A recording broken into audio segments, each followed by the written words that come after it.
ನವಜೀವನಕ್ಕೆ ಕಾಲಿಟ್ಟು ನೀವು ಇವತ್ತು ಒಂದು ನವಜೀವನವನ್ನ ಪ್ರಾರಂಭ ಮಾಡ್ತಾ ಇದ್ದೀರಾ.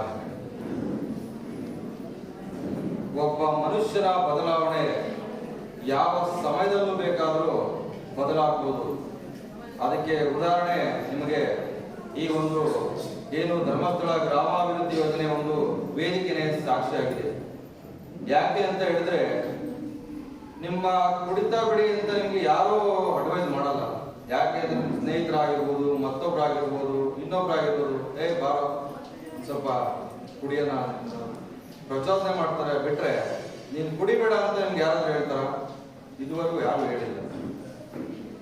ನಿಮ್ಗೆ ಕುಡಿತವನ್ನ ಬಿಡ್ರಿ ಅಂತ ಹೇಳಿ ಈ ಒಂದು ಧರ್ಮಸ್ಥಳ ಗ್ರಾಮಾಭಿವೃದ್ಧಿ ಯೋಜನೆಯಿಂದ ಪರಮ ಪೂಜ್ಯರ ಒಂದು ಈ ಒಂದು ಕಾರ್ಯವನ್ನ ಶ್ಲಾಘಿಸ್ತಾ, ಏನು ನೀವು